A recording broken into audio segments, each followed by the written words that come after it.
The protests in Europe are spreading, my friends. You see, in France, farmers have ignored the French Farmers' Union's call to break off their protests and have maintained their siege of Paris. You see, the unions made their call to back off after the French government offered new measures aimed at addressing the farmers' grievances, which included low wages, heavy environmental regulations strangling the farmers, and unfair competition from abroad. The French Prime Minister was intending to buy off the farmers and potentially fracture the movement with these measures. However, despite the attempts and the union's call to end the blockades, the protests are continuing.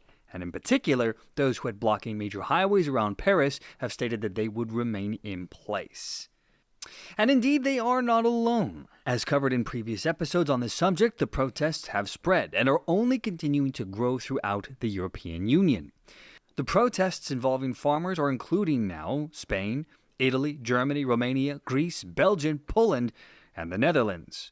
Across the board, they are protesting against policies such as the Common Agricultural Policy, or CAP, that the EU is mandating on them, which rewards farmers with subsidies based on the number of hectares they cultivate. This policy has led to about 80% of the EU farming budget going to roughly 20% of farmers, crushing the smaller ones and enriching the largest companies. In Germany and in France in particular, farmers have been protesting the newly proposed green policies, which they argue would make them less competitive, not to mention these new policies would reduce their output in crops, which would lead to greater food insecurity and starvation. In the Netherlands, farmers are revolting against a requirement to reduce nitrogen emissions. You see, nitrogen is a critical nutrient in agriculture. It plays a vital role in plant growth and reproduction. It is used in farming, for example, with fertilizers, but oh no! Despite the fact that the atmosphere of the very planet that we live on being made up of roughly 78% nitrogen, the eggheads for global climate religion have deemed it the big bad and want it gone. So, the Dutch government aimed to cut its nitrogen emissions in half by 2030, and naturally the farmers are viewing this as a threat to the viability of their farms with heavy use of fertilizers and large numbers of livestock, leading to high levels of nitrogen. Now, I should also remind you that every creature on the face of this earth that expels gas out the rear end is adding to the nitrogen crisis. Why, human beings also expel nitrogen when we release gas out our back doors. It seems to me that all life on planet Earth is a threat to the planet if we follow this logic to its conclusion, which seems pretty absurd to me. Anyway, moving right along, in Poland, farmers are planning to shut down border crossings with Ukraine due to concerns over costs and competition. And in Greece, farmers are blocking roads and calling for a permanent exemption on diesel taxes and faster compensation for flood-related losses. And then there's Portugal, where farmers have blocked roads linking Portugal to Spain, demanding fairer regulations and competition.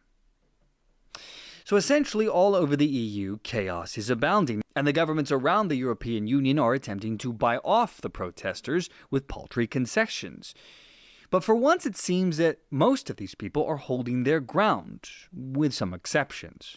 For example, in Romania, the Romanian coalition government and the protesting farmers and hauliers have signed an agreement on February 2nd, which led to the cessation of the protests. The government there made several concessions to address the protesters' demands, including steps to increase subsidies for diesel, address high insurance rates, expedite subsidy payments, and implement technical measures to reduce long waiting times at border crossings. However, despite these concessions and those around the rest of the European Union, many farmers are remaining dissatisfied and continuing to mobilize and protest. And now it appears that the protests have spread beyond the farmers' coalitions. There are now non-farmer groups joining these protests all over Europe, and they have various demands that align with or complement the concerns of the farmers. These include the following. There is political support and solidarity, like in the Netherlands, where there is a creation of the Farmer Citizen Movement, a rural populist party. They are joining to support the farmers' cause and express their own political views. There are right-wing and populist groups in Germany and other countries that have also shown support for the protests. And speaking of right-wing forces, there are various right-wing political parties all across Europe that have been using the farming community's concerns to fuel protests against sustainability policies, such as in Germany, using social media to amplify the farmers' voices. There is grassroots support. The protests have attracted grassroots support with overlaps in campaign placards, and social media groups with discussions on theories about climate breakdown and migration. There's concerns over EU policies. You see, non-farmers, like farmers, are concerned about the EU policies such as the Common Agricultural Policy and environmental regulations, which they believe are affecting their livelihoods and the agricultural sector as a whole. Then there is a demand for fair competition. Similar to the farmers, non-farmers are demanding protection from foreign competition and less bureaucracy, which they believe is necessary for the sustainability of local agriculture. And of course, there's the solidarity with the farmers' economic pressures. Non-farmers are also concerned about the economic pressures faced by the agricultural communities, such as the rising costs, the heavy regulation, and powerful retailers. Which then leads us to the question, where might all of this be leading the European Union? Well, right now it's hard to say precisely where this will go, especially given that historically these scattered protests over the past decade have seemed to always lead to small concessions that only hold off the inevitable for a short while. But there is something that seems to have changed about all of this. Perhaps it was the COVID pandemic and the abuse that all the Western nations' governments imposed on their citizens. There might be a real chance for change now, depending on whether these average citizens have the guts to stick it out for the long haul or not.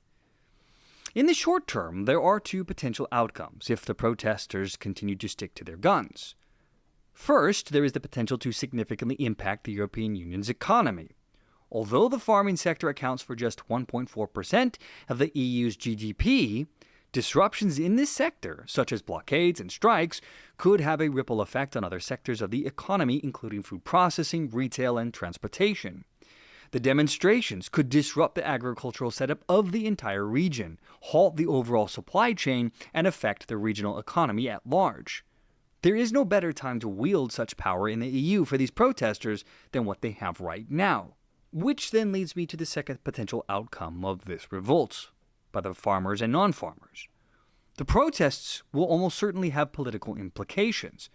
Right now, they are fueling a narrative that the EU is riding roughshod over farmers, crushing them under their elitist, uncaring boots. This may very well amplify a shift to the right in the European Parliament and imperil the EU's climate policies. Who knows? Perhaps farts of living creatures and fertilizer may end up not being the big focus of Western European democracies in the future.